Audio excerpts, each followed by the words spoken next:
Olá, boa noite, tudo bem com vocês? O meu nome é Alissama e eu sou secretária da LACA. E como vocês bem sabem, a LACA é a Liga de Saúde da Criança e do Adolescente aqui na Unime de Alves de Freitas. Eu sou coordenadora de enfermagem no sexto semestre e é com grande prazer que, em nome da Liga, eu gostaria de estar agradecendo a cada um de vocês pela participação e inscrição aqui no nosso curso de férias. Nós não estaremos aqui se não fosse por vocês, então muito obrigada. Referente ao certificado, ele vai ser disponibilizado a vocês daqui a 30 dias. Isso se forem cumpridas as normas estabelecidas lá no formulário de inscrição, que foram de confirmar a presença em no mínimo 4 de nossas aulas, através do formulário de presença, que foi disponibilizado nos últimos 15 minutos de cada vídeo. Então, por favor, não se esqueçam de confirmar a presença nesses vídeos, já que ele vai ficar disponível também nesse vídeo aqui durante 30 minutos. Depois vai ser fechado e não vai ter como responder. Por isso, por favor, não se esqueçam de inscrever-se lá, ok? E para a nossa última aula, nós trouxemos aqui a graduada em Psicologia, Thaís Nascimento Lima, que vai discutir conosco sobre a questão do abuso sexual infantil. Ela é engajada na área de desenvolvimento infantil e até mesmo atua como psicóloga escolar. Atualmente, ela desenvolve trabalho de consultoria na educação especial e eu espero que vocês aproveitem essa aula assim como as demais. Até logo! Olá, pessoal! Tudo bem com vocês? Meu nome é Thaís, eu sou psicóloga. Estou muito lisonjeada com esse convite e principalmente por falar sobre essa temática, que é uma temática triste, porém é uma temática que é muito importante, a visibilidade dessa temática, é muito importante a gente falar sobre isso, é muito importante despertar profissionais, estudantes ligados à saúde ou não, para a gente estar falando um pouquinho sobre esse assunto, que é sobre abuso sexual infantil. Então, vamos comigo nesse tempo.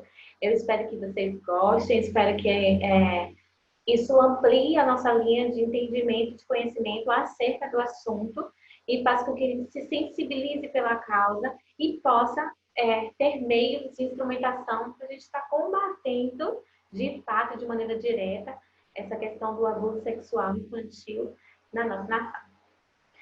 Eu vou estar compartilhando um pouquinho para vocês alguns slides e deixa eu colocar aqui. A gente não pode estar pertinho, né? A gente fica tentando mover as coisas diante do que a gente tentar se virar com a tecnologia. E graças a Deus que tem a tecnologia que está nos salvando nesse tempo. Então, parabéns a vocês que estão fazendo essa movimentação acontecer, essa semana acontecer e por pensar nessa temática, uma temática muito importante que a gente está falando, né? E vamos seguindo, porque o tempo, né? Não nos deixa. Então, gente, eu vou tentando manusear aqui a câmera, para vocês não perderem meu foco, não perderem visão de mim. Então, para a gente estar falando um pouquinho sobre esse assunto, eu quero um pouquinho conceituar a questão do abuso sexual infantil.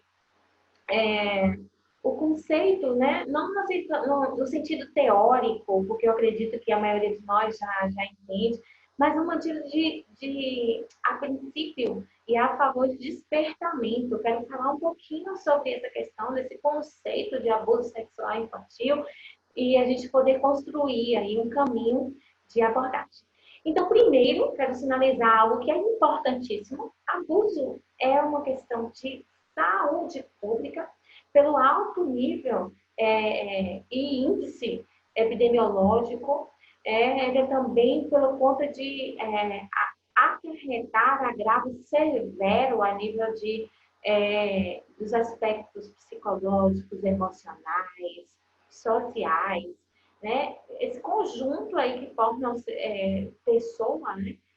Como essa violência ela vem e traz agravos a esses níveis de pessoa, né? Esse nível de sujeito que somos. Então, é uma questão de saúde pública e precisa ser discutida. A gente precisa de meios para poder a gente estar combatendo essa violência, né, na nossa nação. Só que, além de ser uma questão de saúde pública, além de ser uma questão que é alarmante, ela é uma questão global. E o pior de tudo isso é que nem todos os países veem o abuso sexual infantil como uma ação criminosa. Né? Às vezes está incluso ali na sua abordagem cultural a questão do abuso. Então, a gente tem dados alarmantes e que deixa a gente mesmo triste diante dessa situação. Mas cada vez que passa, cada movimento, cada vez que a gente, como sujeito, evolui, pessoas vão se levantando, vão se colocando e a gente vai conseguindo reconstruir e construir novas abordagens para lidar com a questão do abuso sexual infantil. Então, o abuso sexual, ele representa um tipo de violência sexual infantil, né? Que a gente tem outro tipo, que é a exploração sexual infantil. Ela está muito envolvida com o tráfico infantil, né? Quando envolve a comercialização do sexo infantil. E a gente tem aí várias nuances dentro disso, que é a questão do turismo sexual, a gente tem a pornografia sexual, a gente tem a prostituição também sexual, e eu estou falando, isso acontece em âmbito também na fase adulta, mas estou pontuando que existem questões na nossa cultura, na nossa sociedade brasileira, que está totalmente voltada à questão infantil. E quando eu falo infantil, não é só a criança, né? É a criança e o adolescente. E aí a gente tem esse repertório, né, que é a exploração sexual, e aí a gente tem o exibicionismo, né, a gente tem várias formas que acontece a exploração sexual e o abuso sexual. Ele é um ato praticado pela pessoa que usa uma criança ou um adolescente para satisfazer o seu desejo sexual. Pode incluir ou não o contato físico. Então, deixa eu dar uma diminuída aqui na minha tela, uma reduzida, minha telinha, para eu poder ter mais acesso ao slide. Então, gente, eu costumo dizer, e isso é muito importante, eu costumo dizer nas minhas palestras, nos meus movimentos, e sinalizar a questão de que essa satisfação do desejo sexual, ela não tem a ver com orientação sexual. Por favor, ela não tem a ver com orientação sexual, ela tem a ver com a compulsão sexual do sujeito que está muito dentro de uma psicopatologia, né? E aí, possivelmente, nós temos aí abusadores que sofreram abuso sexual enquanto criança, não cuidaram e tornou-se agora de vítima, ele passou a ser aquele que viola. Então, a gente precisa pensar um pouquinho nesse viés e pensar em políticas públicas que pudessem ir no sentido da prevenção. Tanto para a gente dar uma assistência inicial, a criança que chega com a suspeita de ser abusada, quanto aquele que chega e que é o próprio abusador da criança. Então, a gente precisa olhar para esses dois lados, né, da moeda. Enquanto ele pode ser por toque físico ou não. Isso também é muito importante, porque às vezes a criança é assediada, às vezes ela recebe ligações que tem um cunho de acesso em sua ligação, são vídeos na internet, são em sessões de bate-papo, masturbação frente à criança, ou pedir para que a criança se masturbe na frente dela, exibicionismo, como eu já citei. Então, são maneiras de acontecer o abuso, mas que não necessariamente acontece no toque, né? Mas são abusos e causa traumas. Eu acompanhei uma criança, não, ela já era jovem, ela me procurou, ela tinha por faixa de 22 a 25 anos, ela já estava na faculdade, já estava com uma vida encaminhada, e ela me procurou falando de que ela tinha sido vítima de um abuso, no sentido de que padrasto dela tocou, e tentou avançar. E apenas nesse toque, nessa tentativa, foram significativos para se instalar traumas que pudessem paralisar várias áreas da sua vida. Né? Primeiro, que ela acionou a mãe e a mãe acolheu? Não, a mãe não acolheu. A mãe dela a acusou de tentar assediar e de ter mentido sobre a situação, acusou o padrasto e também a mãe dela colocou ela para fora de casa. E aí essa menina foi morar com seu pai e nunca contou e teve esse assunto velado até que ela me encontrou, né? Mais de 7 anos ou 8 anos que aconteceu o incidente, e ela me contou. E aquilo estava guardado dentro dela e isso repercutiu dentro de várias áreas da vida dela. E ali, sim, inicia-se um processo de cuidado, de atenção para ela. Mas é para a gente ficar bem atento, né? Que o abuso não significa só que está relacionado ao toque. Então, esse comportamento, gente, quando eu falo que ele não tem a ver com comunicação sexual, é um comportamento compulsivo, né? Ele é abusivo. A criança, ela não tem competência para dizer se ela consente ou não consente com sexo. O corpo da criança, o psicológico da criança, o emocional da criança não está preparado para o sexo. O sexo não é para a criança. Então, não existe orientação nenhuma sexual dentro disso, né? Na questão de que a criança ela pode ou não pode escolher, ela não tem como escolher. Então, ela está sendo vulnerável. E vale ressaltar que a criança, ela não está só... ela pode ser abusada por um maior de 18 anos ou também menor de 18 anos. Né? Eu corro nas escolas, eu sou psicóloga escolar também e social. E nas escolas eu vejo que crianças mais velhas abusam de crianças mais novas. Né? Eu mesmo trabalhei na rede municipal, fui chamada e uma criança sempre abusava da outra criança, uma criança mais velha, abusava de uma criança do ensino infantil. E só me quanto isso é sério, sabe? Deixar teu filho na escola e isso não tá.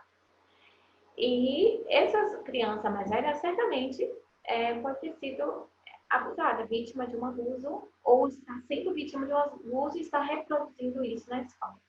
Então, não precisa necessariamente ser maior de 18 anos. Vamos lá. Então, gente, eu trouxe isso, que eu acho isso um assunto de cultura e o contexto que a gente está inserido, eu acho isso muito pertinente ao assunto. Eu acho importantíssimo, porque isso faz a gente repensar e ressignificar algumas coisas.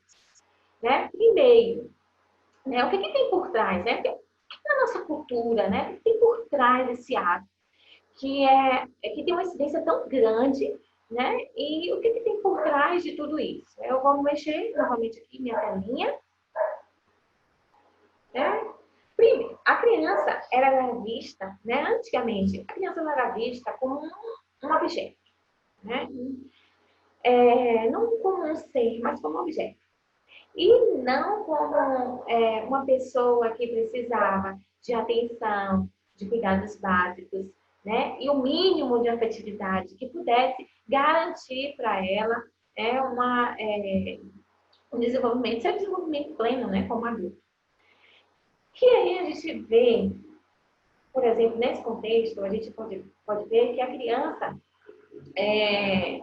já nos tempos antigos, desde os tempos antigos, lá nas legislações, né, nos artigos, tinha lá garantido algo para a criança.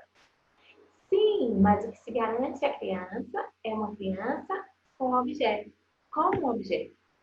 No sentido de, eu não sei, eu acho que eu usei a palavra errada, né? Não é garantindo algo à criança, é garantindo algo ao adulto acerca da criança. A criança era citada, porém, ela não era vista como pessoa, ela era vista como objeto. Então, voltando, essa criança, vou dar um exemplo, né? Se uma criança nascesse com algum tipo de deficiência, com algum tipo de deficiência, seja mental ou física, né? Com algum agravo na sua condição, então os pais, eles podiam matar os seus filhos. E aí a gente vai vendo isso, né? A gente até hoje tem culturas indígenas que fazem isso, né? Crianças vão nascer com algum tipo de deficiência, aí elas são enterradas e às vezes são enterradas vivas, né? E que existe uma cultura religiosa que diz que o espírito ele voltar para a aldeia se matar a criança. Então a gente até hoje tem relatos sobre essa cultura, né? E aí a gente via isso lá nos tempos anteriores, muito voltado a isso. Só que no século XVIII vem o Rousseau e reconhece a importância da infância. Né?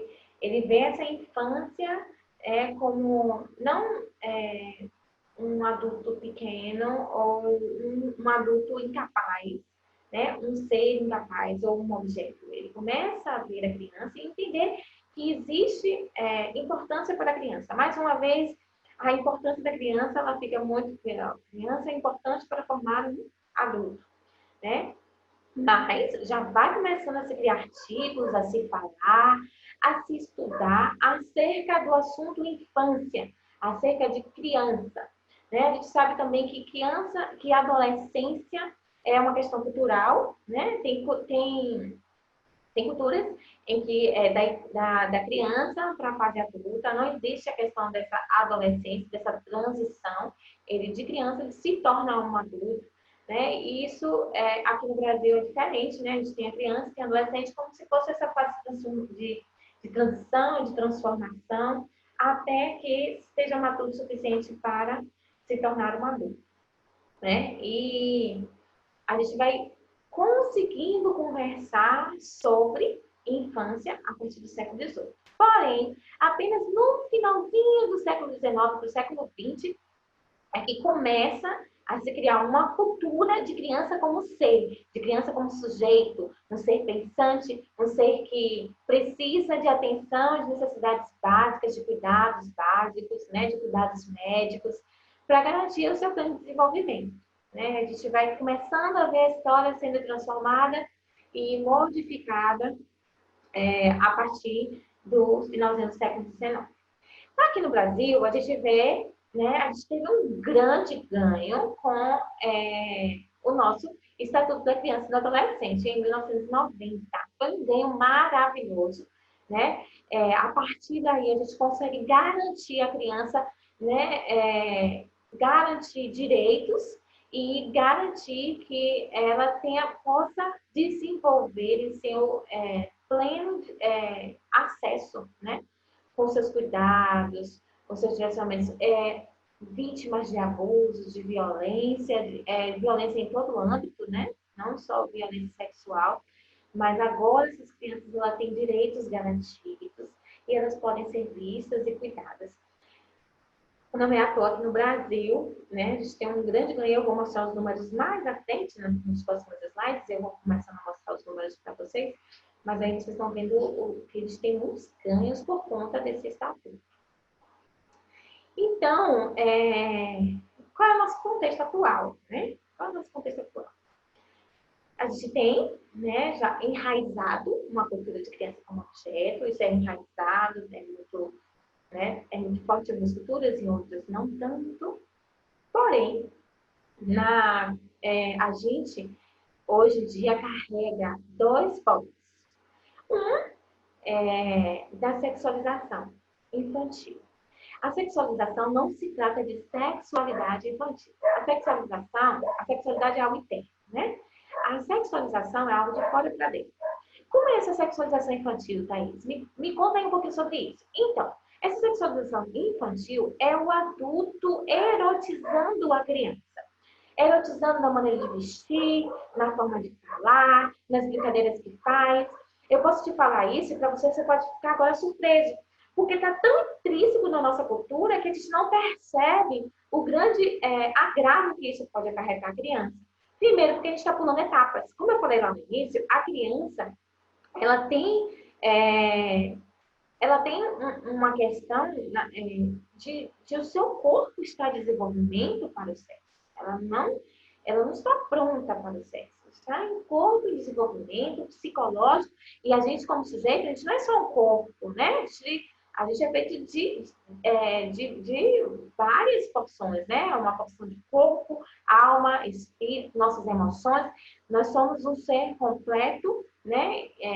Em tudo isso. Então, a criança ela não tem ainda suas capacidades, nem suas competências para ter contato com o sexo. Então, a gente tem essa questão da sexualização infantil muito forte, muito intrínseca na nossa cultura, na questão de, por exemplo, né? A gente vê bonequinhas com cursinho de violão, a gente vê roupinhas desenhando o corpo da criança, a gente tem roupinhas de adultos em miniatura. É lindo de ver, né? É muito lindinho, mas isso é uma forma de adultizar a criança. Né? E essa forma de adultizar a criança acaba que a gente faz brincadeiras de criança que namora, né? A criança que, você está com namoradinho na escola, a criança ela não namora, né? Isso não tem que ser uma coisa de princípios, não é estar voltada apenas em princípios e valores de uma família ou de uma sociedade, tá? Está voltada por algo muito maior do que isso, né? Então, a gente tem esse lado e o outro lado da moeda, gente, é o oposto, mas acaba que acontece da mesma família, é que a gente tem uma cultura de silêncio acerca da educação sexual. Né? A gente não fala muito sobre educação sexual, a gente não fala muito sobre questões da sexualidade com a criança. Então, existem muitos tabus e quando a criança ela tem suas dúvidas, nós, como adultos, corremos dessas dúvidas e elas vão perguntar a quem? Elas vão buscar muito na internet, vão buscar com um coleguinha. E talvez essa não seja a melhor forma de ela aprender sobre sexualidade, né? Então, a gente tem esse olhar, né? Falar sobre educação sexual, não é falar sobre sexo para criança, né? É falar das partes do seu corpo, é mostrar as partes do seu corpo, é mostrar para ela onde é que é privado, onde é que é público, né? Onde é que eu posso mostrar algumas partes do meu corpo, onde eu não posso, quem pode tocar, quem não pode tocar. Né? Quanto mais a criança é orientada nessa questão, menor a incidência dela poder ser uma vítima de abuso, porque ela vai poder romper com isso, né? Não, opa, aí não pode tocar, né? Aí não pode mexer, só a mamãe pode mexer aqui, ou só o papai pode mexer aqui. Então, esse contexto, esse grau de confiança também precisa ser estabelecido, a ponto de que se alguém fizer isso, mesmo que seja alguém de confiança da família, né? A criança vai saber que ela tem o suporte do pai e da mãe. Não é algo que eu vou ter medo de falar, porque é um tabu na minha casa, então eu não posso falar sobre isso e eu sou errada por isso. Então, tudo isso precisa ser muito bem cuidado. A gente vem aqui um pouquinho, né, para os índices, e eu vou passar um pouquinho, também embaixo aqui para baixo. Pronto. Então, gente, a gente tem números, dados, isso eu falo de dados registrados, números alarmantes, né, aqui no Brasil. Cerca de 320 crianças elas sofrem abuso sexual infantil, criança infantil, abuso sexual no Brasil, né, a cada 24 horas. Né? Tem uma criança agora sofrendo abuso. E a gente precisa estar atento aos sinais. Sendo que aí é que eu fico parada, né? Pasmem com essa realidade. 51% das crianças abusadas no Brasil tem de 1 a 5 anos, ou seja, é a primeira infância da criança, é onde ela está dando significado de sujeito, é onde ela está entendendo sobre persona, sobre pessoas, sobre quem eu sou, sobre diferenciação de sujeito e mãe, né? Sujeito e mundo, sujeito social. É aqui que ela está aprendendo a dar os primeiros passos para a formação da sua personalidade. Então, pensa um pouquinho, né, comigo. Pense um pouquinho comigo como, né, isso é um dado que me deixa, assim, sem palavras, no sentido de que é triste demais a gente entender que as nossas crianças, elas estão sofrendo isso. A gente entender que é um dado muito alarmante, é um dado muito alto para a quantidade de informação e de combate que a gente faz sobre isso, né? De falar sobre isso. Fala-se muito pouco sobre isso, e os números são muito altos. Cerca de 93% das vítimas menores de 18 anos conhecem o agressor. Ou seja, está no âmbito familiar, está no sistema familiar, está no sistema de amigos de confiança. E aí, o que acontece? Que a gente acha que nunca vai acontecer com a gente ou com o vizinho, porque são pessoas de confiança. E se a gente se atentar para isso, muitos dos pais não percebem os sinais, justamente por quê? Porque são pessoas que estão num grau de confiança. É uma mãe que tá abusando da criança, é um pai, é uma tia, um tio, um amigo da família, um amigo de longas datas. Então, que você confia, que você deixe seu filho com ele, um avô, uma avó. Então, assim, de vó a gente tem pouquíssimos dados, mas de avô a gente tem dados um pouco maiores.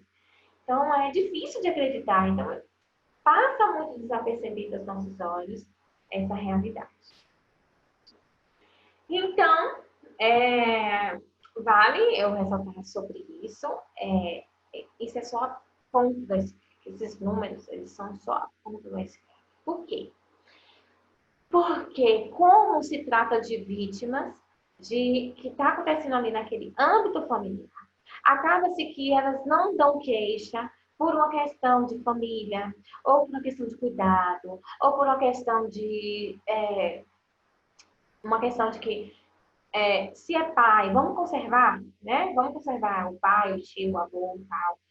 Vamos conservar a memória de não sei quem. Então, existe esse tabu, né, muito grande, então a gente não consegue ter noção dos dados reais por conta disso. Né? E eu fico parando para pensar, os dados reais eles são muito maiores do que isso.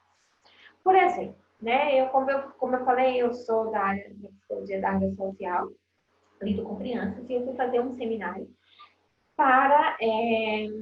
de crianças em estado de vulnerabilidade.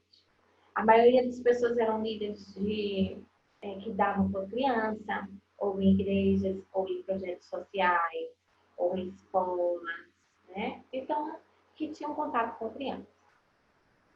E a gente falando sobre temática, e aí começou a vir algumas revelações, né?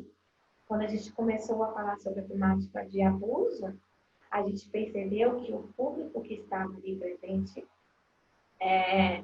cerca de 40% do público, eles tinham sofrido abuso na sua infância. E agora eles estavam ali lidando com crianças, né? E quando a gente percebe, né? Olha que número grande.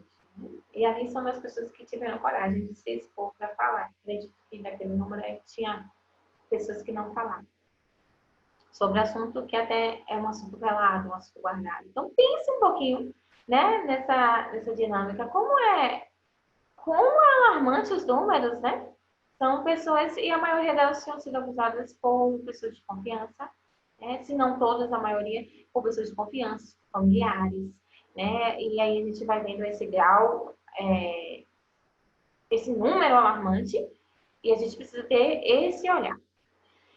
Então, eu venho trazendo uma notícia boa, pelo menos, né, diante desse assunto tão pesado que é o abuso sexual, os números também, mas eu venho trazer um dado bom, que é um dado bem positivo. Nós estamos em 11º melhor colocado em combate ao abuso sexual infantil.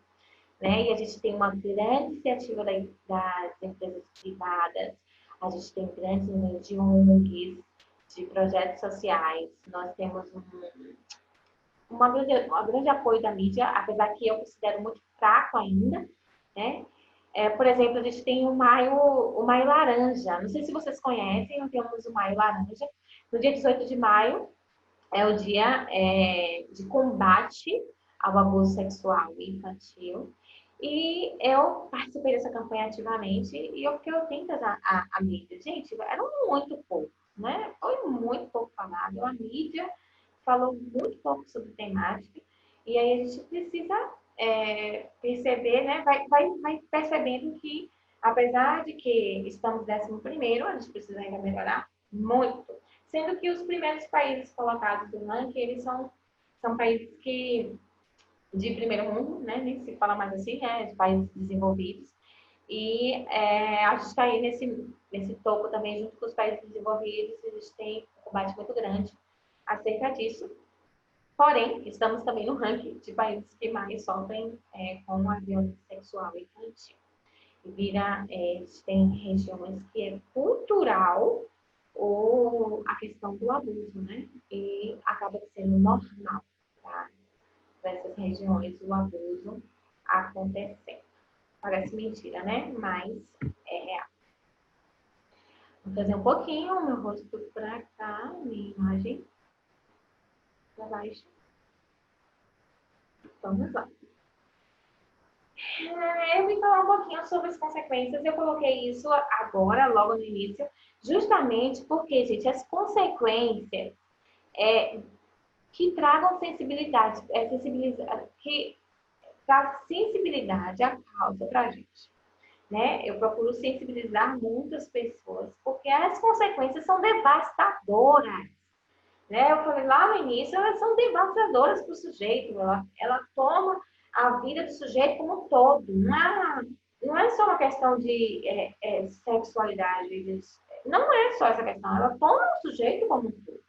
Né? E isso vai depender muito de indivíduo para indivíduo. Tem crianças que sofrem abuso que não teve nenhum agravo na sua questão. Ou teve agravos mínimos, tem outras que fez uma leitura desse abuso muito maior, né? E tem outras que foi um abuso e ela conseguiu, não consegue lidar com isso. Então, assim, vai depender de cada caso e vai depender do caso como foi tido o abuso, como foi esse abuso e de como a criança fez a leitura desse abuso. Então, não existe um quadradinho, não existe uma receita pronta, mas existem sinais e sintomas que são semelhantes à maioria dessa gama, né? A parcela aí das pessoas que sofrem abuso.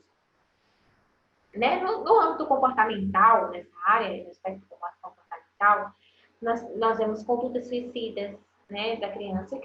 Primeiro, né, voltando aqui, essa questão do curto prazo, né? Nós temos consequências de curto e de longo prazo. O curto prazo, ele já serve de sinais, que são comportamentos, né, ou são mudanças muito abruptas que acontecem. Pode ser, como eu já falei, ou pode não ser. Mas acontece essa viradazinha, né? E acaba que acaba sendo sintoma e vira um sinal. A gente precisa estar atento, já começa a se atentar aqui para esses sinais, né? A criança começa a apresentar condutas suicidas, no sentido de ideação suicida, né? A fazer autossabotagem, né? No corpo, né? Não tem ainda uma tendência de suicídio, né? A tentativa do suicídio, mas começa a pensar assim. Tem hiperatividade, eu tenho muitas crianças que têm questão com hiperatividade na escola, e essas questões de hiperatividade está muito relacionada aos abusos que sofrem em casa. A gente tem a diminuição do rendimento escolar também e muita agressividade. E às vezes isso é uma virada de uma hora para outra. Gente, isso daqui a gente pode estar sofrendo, a criança pode estar sofrendo várias, né? E, por exemplo, esses dados com aqueles comportamentos, você pode ter uma criança com algum tipo de patologia, algum tipo de questões emocionais, separação de pais, nascimento de irmãos. Então, assim, isso não vai definir, você precisa ver como um todo, mas eu sempre falo sobre isso. Percebeu um sinal, percebeu uma mudança, pelo sim, pelo não, a gente denuncia, né? Porque os órgãos responsáveis para averiguar de fato vão entrar em contato, a gente vai entrar em contato com os órgãos e eles vão fazer essa averiguação, eles que vão até isso. Mas perceber os sinais, a gente já precisa ir de encontro logo e denunciar, fazer nosso papel.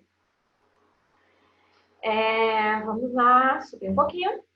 A gente também tem os agravos emocionais, né? A criança começa a ter medo, né? Um medo generalizado. Um medo que ela nunca tinha, medo de escuro, começa a ter medo de pessoas estranhas, medo de escuro, medo de dormir sozinho. A gente tem um sentimento de culpa e de vergonha aí muito grande. E ansiedade. Dentro dessa questão da culpa, eu gostaria de falar um pouquinho. Uma pessoa, né, hoje já é adulta, já é mulher, já tem família.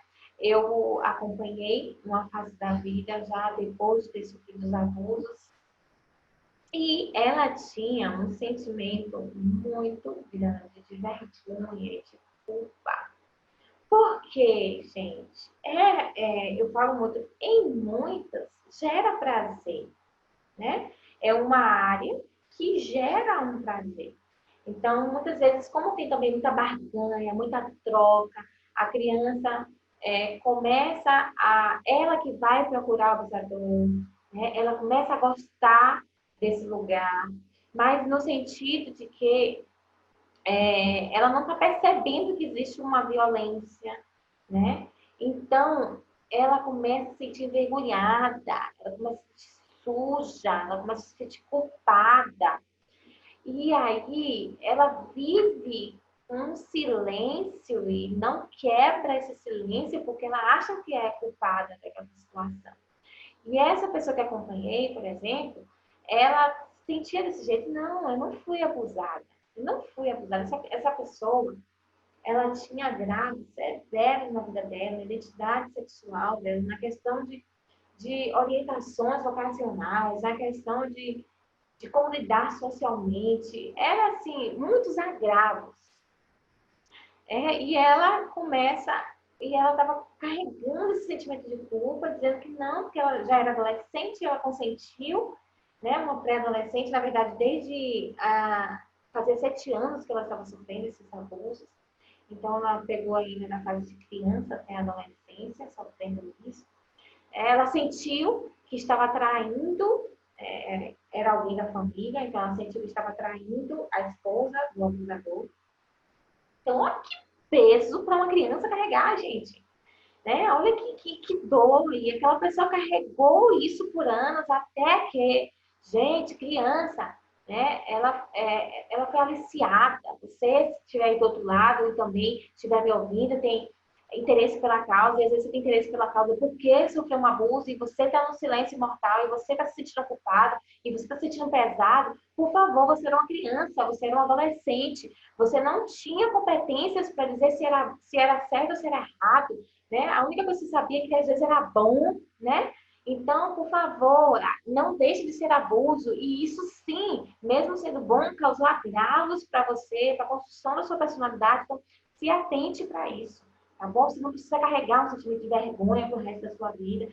E também, gente, a gente tem uma cultura que diz assim, a criança ou adolescente, ela, ele, mas também olha como ela anda, olha como a roupa que veste. Não existe nada no comportamento do sujeito que possa justificar essa ação, essa violência contra o sujeito. Né? Não existe nada.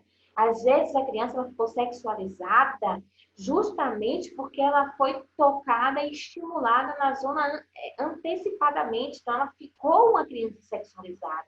Uma criança que valoriza o corpo, que fala demais das questões sexuais, né? Toca no corpo do adulto, toca no seu próprio corpo, justamente porque ela foi estimulada antes da hora. Sexual. Conhecimento sexual precoce, né? Como eu acabei de trazer, masturbação compulsiva, né? Às vezes a criança ou adolescente tem essa masturbação compulsiva, justamente porque ela foi estimulada precocemente. E questões de retração social. Ela começa a se isolar socialmente por conta dessa vergonha, por conta desse medo de falar, esse medo de não ser entendido, de ser compreendido. E aí antes de falar do longo prazo, é preciso pontuar que se a gente consegue fazer ter uma atenção, né, primária, se a gente consegue dar uma atenção básica, se a gente consegue vir com intervenções para essa criança nesses primeiros estágios, a gente tem grande possibilidade dessa criança conseguir vencer esse trauma e ser um adulto, um adulto com quiste, né? Não só um adulto, ele como criança, como sujeito mesmo, ele conseguir viver, né, plenamente e se desenvolver plenamente, mas a gente precisa ir, atuar, né, estar atento a esses sinais, para a gente ter uma atuação, né, pontual e conseguir chegar nesse primeiro momento, né, antes que se instale algo de longo prazo, que se instale patologias, né, psicopatologias nessa criança, esse futuro adulto. Né? Subir só um pouquinho a minha tela aqui. As consequências de longo prazo, tentativa de suicídio, né? O que era só uma ideação, agora passa a ser a tentativa de suicídio, consumo de drogas, de álcool, né? Como maneira de fuga desse seu problema, desse algo que está ali muito dentro, ficou só para você. Tudo que é muito guardado, reprimido, né? A gente tem dois pontos, né? Ou a gente reprime toda essa energia, né? Ou a pessoa reprimiu, ou a pessoa guardou, ou a pessoa expõe, então passa a ter uma sexualidade muito abusada, passa a se comportar muito extravagante nas questões sexuais. Então, o consumo de drogas e de álcool está muito para aquele que retrai, né, como maneira de fugir dessa dor, desse trauma. Né? As questões emocionais começam a escalar a depressão, que antes era só estar deprimido, estar triste pelos cantos, um pouco isolado.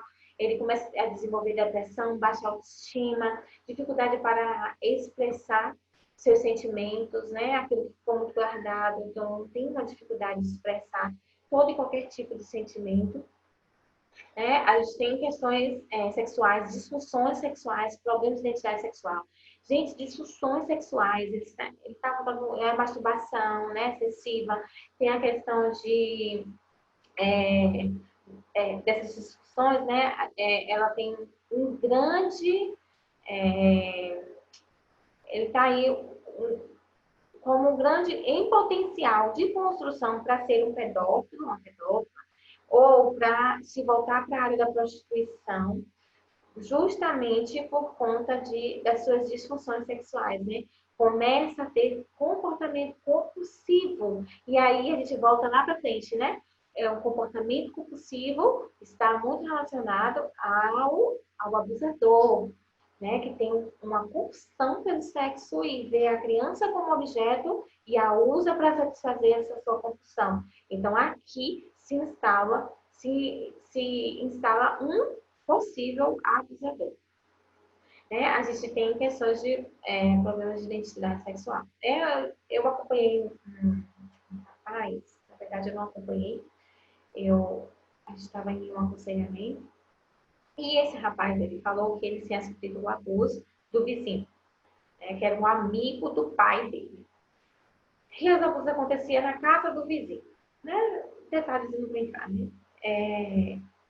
E aí, ele foi crescendo, foi uma família muito bem estruturada, né? Uma família bem funcional.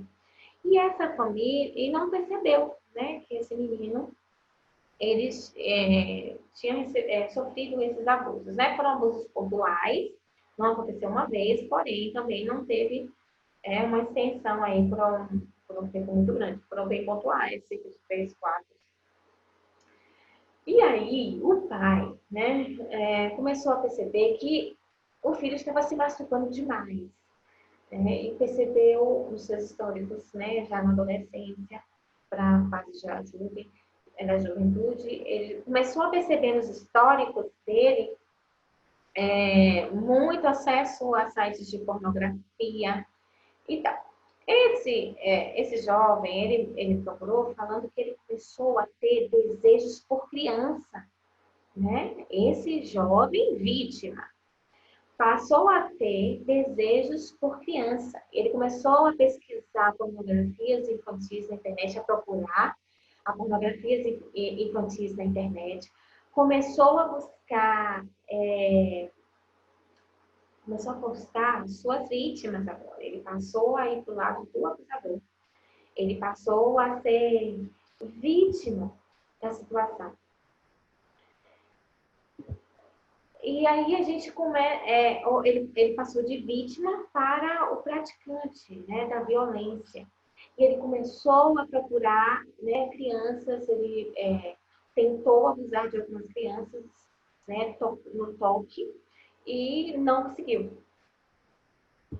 Ele não conseguiu efetuar, né? E havia algo na consciência dele que o fez procurar ajuda, procurar apoio, a romper com a cadeia do silêncio, a romper com os estigmas, com toda a pressão social que se faz. E ele conseguiu romper e começou a se cuidar, e começou a se tratar e a buscar terapia. Então, a gente começa, a gente precisa ver que existe uma série de pontos nessas discussões sexuais. E em relação também à sua identidade sexual. Isolamento, né, e exclusão, a gente começa a ficar muito isolado, né, começa a ficar muito restrito ao seu quarto, ao computador, e tem dificuldades enormes de construir vínculos de afetividade com pessoas, né? Todo mundo passa a ser suspeito, todo mundo passa a ser alguém que ele tem, né, por alguma coisa, ou de perceber a sua sentimento de culpa, de perceber como ele se sente sujo, né, sua sujeira, ou de não ter confiança, né, não ter rompendo o silêncio, gente. A gente vai caminhando aí para o nosso finalzinho. Então, a gente precisa pensar nesse rompimento de silêncio, né? O que acontece? Lá na frente eu falei que muito acontece no âmbito familiar. O sistema familiar, ele acaba sendo uma violência que vai ser de um nível de uma complexidade muito grande, porque de ser um sistema familiar, um sistema fechado. E às vezes ele fica ali, o silêncio ele fica ali, ele fica estufado ali, ele fica preso ali. Então, as crianças, elas começam a ter medo de romper com esse silêncio, os familiares começam a ter medo de romper esse silêncio. E aí, a gente, nesse sistema complexo, nessa dinâmica complexa, a gente tem dois pontos que... Um dos pontos a gente não fala muito, e eu preciso falar aqui, né? A gente... nós precisamos, na área da saúde, falar sobre esse lugar, né? A gente precisa falar da prevenção, e a gente também precisa falar, que a gente não fala muito sobre prevenção, a gente precisa também falar muito sobre o cuidado com o que pratica o abuso, né? O cuidado com o abusador. A gente vai muito para o repúdio, ele é sujo, ele fez isso com a criança, mas não se dá o devido cuidado para ele. Quando a gente pensa em ações e políticas públicas, a gente precisa pensar nesse sujeito também, que, como eu falei atrás, ele também pode ter sido uma vítima, né, de abuso na infância, não foi cuidado e não está sendo cuidado e não será cuidado, né, até que o silêncio se rompa, se quebre, venha se romper e venha quebrar, né? Assim a gente consegue derrubar as barreiras. Então, os dois aspectos que eu queria falar um pouquinho aqui, mais para cá, o silêncio do abusador. O que acontece com esse silêncio? Muitas vezes esse abusador, ele carrega essa psicopatologia dele, né? O agressor, ele carrega uma psicopatologia dentro desse comportamento compulsivo, e aí ele é um pedófilo, muitas vezes pode ter sido questões pontuais, né? E aí ele se envolveu e só queria se envolver, e às vezes pode ser uma compulsão por nível de psicopatologia. E aí a gente precisa entender que essa pessoa, como eu falei, ela precisa de cuidado. E aí ele não rompe o silêncio, né? Ou ele não rompe com o seu silêncio por conta de um repúdio social. Né? Ele sabe que ele às vezes ele sabe que precisa de ajuda, mas ele não vai procurar ajuda. Por quê? Porque ele sabe que ele vai sofrer muito repúdio, ele vai sofrer muitas retaliações da sociedade, do meio social. Ele sabe que ele vai ser acolhido, ele não vai ser atendido, então ele se mantém em silêncio. Né? A segunda parte desse silêncio, ele vai tentar se proteger, não é isso? Então ele vai achar suas vítimas, né? Não conseguiu se expor a ponto de ser tratado, então ele vai alimentar sua compulsividade, então ele vai achar suas vítimas e vai tentar se proteger, ele vai criar uma teia de segredos e dentro disso ele vai começar a fazer ameaças, barganhas com as crianças, né? Eu acompanhei uma jovem, né? Eu acompanhei uma jovem que ela estava ela se submetia às agressões de abuso, né, a essa violência, porque o abusador, seu padrasto, dizia que se ela não cedesse, ele ia abusar das suas outras irmãs mais novas. Então, ela se submetia a isso. Então, são ameaças que essa criança ela acaba sofrendo, esse adolescente acaba sofrendo. E barganhas, né?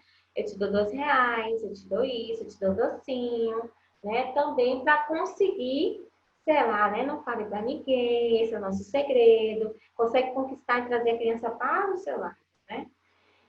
E aí esse silêncio ele fica ali, né? Abafado e fechado nesse circuito.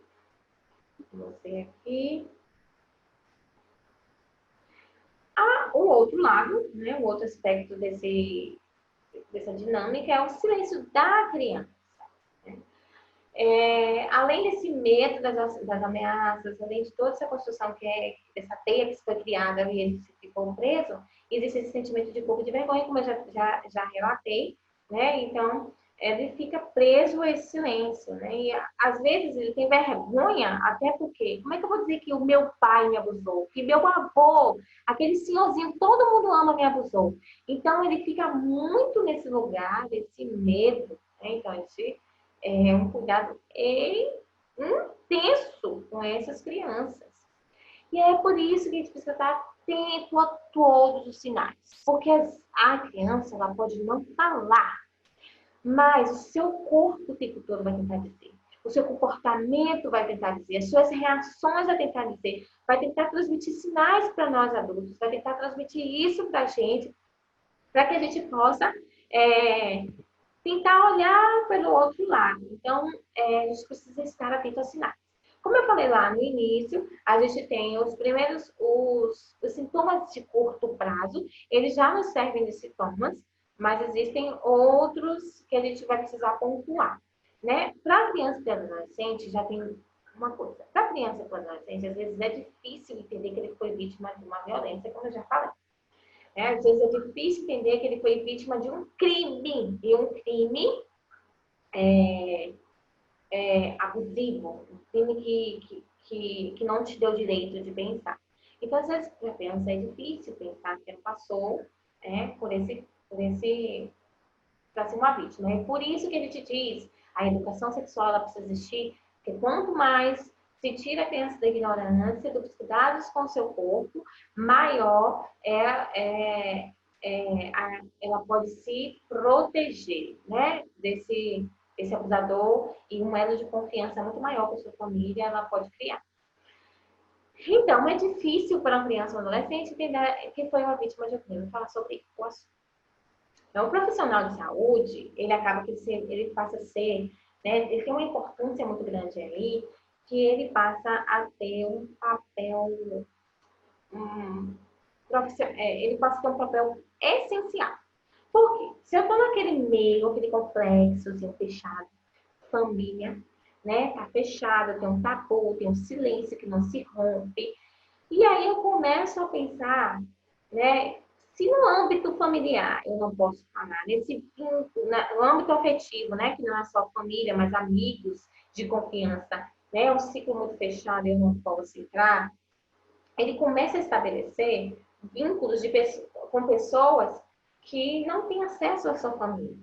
Então, o profissional de saúde é um dos que eles mais procuram para falar e para pontuar sobre a questão do abuso. E aí passa a ter um papel de uma responsabilidade muito grande, né? Um profissional de saúde, de estar atento. Às vezes a criança ela não vai chegar para falar, né? Fui abusado, sofri abuso. Ela vai dar alguns sinais, alguns indícios, desculpa. E aí a gente precisa estar atento a essa fala dessa criança, esse olhar da criança, certo? Então, a gente tem um exemplo, né? Há poucos meses, em Simões Filho, aconteceu um abuso, né? Um bebezinho. E esse abuso partiu do avô. E aí a família, né? A mãe percebeu que a genitália da criança estava o tempo todo muito vermelhinha. E aí ela foi buscar a orientação da pediatra. A pediatra tinha comunicado com a pediatra, mas naquele momento não estava. A pediatra falou, assim que ficar. Olha como foi, né, decisivo o comportamento dessa pediatra. Né? Ela já chegou falando, olha, assim que você percebe que está vermelho, você vem, independente de consulta marcada, você vem para a gente observar. Quando a criança chegou, né, à região lá, com vermelhidão e tudo, a mãe mostrou, sinalizou, aí a doutora já acionou os órgãos responsáveis, né? Então, ela já acionou a polícia e o avô foi pego em flagrante. Então, isso foi muito decisivo. Imagine, criança, um bebezinho, gente, continuasse sofrendo isso. Não precisamos imaginar, é muito duro. Mas, graças a Deus, conseguiram, né, intervir. Mas como foi importante a atuação dessa médica para essa família, né? Empoderando essa família, mostrando para essa família que não, nós precisamos denunciar, mostrando para essa família que pode sim acontecer. Então, esse papel desse olhar, o olhar do profissional de saúde, ele fica muito atento a esses pequenos sinais que o paciente vai deixar. Inclusive, às vezes, essa escuta, né? Dar essa escuta, esse local, esse estudante tem um sistema hoje em dia que se distanciou tanto da humanização, né? Mas que aos poucos está sendo restaurado novamente. A questão de ser mais humano, né? É um lugar de escuta. Às vezes ele vai trazer detalhes que é tão difícil de ouvir, mas a gente precisa estar disposto ali para ampliar, para dar atenção, né? Essa atenção, essa primeira atenção a essa vítima. Né? A gente precisa ter esses cuidados, né? Com os familiares, com o paciente. Na verdade, os familiares também descobrem, né? São dois tipos. Por um lado, a decepção, né? A decepção de como aquela pessoa que ela confiava tanto pôde fazer uma atrocidade como essa. E por outro, que seu filho foi vítima de um abuso, né, sexual. Então, assim, é uma família que vai cair devastada, né? E a gente precisa dar a atenção e o cuidado precisos, necessários. A mudança repentina de comportamento tem que ser um sinal, um dos sinais mais comuns, como eu já trouxe lá no início. E acerca do cuidado, né, do corpo, né? É interessante ficar atento a alguns traumas físicos, né? Como hemorragias, né? Vermelhidão, inchaço na área genital, hematomas, né? Fungos frequentes, dor, coceira, queimação na área genital, dificuldade em andar ou sentar. Você percebe que pode ser muito sutil, mas o que eu falo sempre, você percebeu, né? Aquela pediatra de Simões Filho, ela percebeu que a região da genital da criança, do bebezinho, estava vermelha, inchada, né? Talvez ela já tenha uma experiência maior, mas vamos supor que ela não tivesse, ela já acionou a polícia, né? Porque a polícia ela vai tomar os meios necessários, né? O Conselho Tutelar, o CREAS, a gente vai precisar criar uma rede aí, né? Às vezes para nos dar orientação. Olha, eu recebi aqui hoje, eu estou recebendo aqui nesse momento uma criança assim, assim, assada. Ela não falou, não me relatou o que era, mas eu estou entendendo que tem alguns sinais que pode estar acontecendo um abuso da vida dessa criança. Então, e aí você vai receber o suporte e orientação específica, porque cada caso, algum caso, e aquela criança, ela vai precisar ser acolhida. Então, a gente precisa ter esse vínculo, né? A gente precisa ter, criar essa relação e essa rede para dar atenção e suporte a essa criança e essa família, né? Gente, eu trouxe aqui uns desenhos. Aqui são os desenhos. Os desenhos, eles são grandes indícios, vamos jogar bem pro cantinho aqui, são grandes indícios, e a gente, como psicólogo, a gente faz muito uso de desenho, né? Mas, assim, os desenhos, você não precisa estar em uma psicoterapia para você ver uma criança mudando as cores do seu desenho.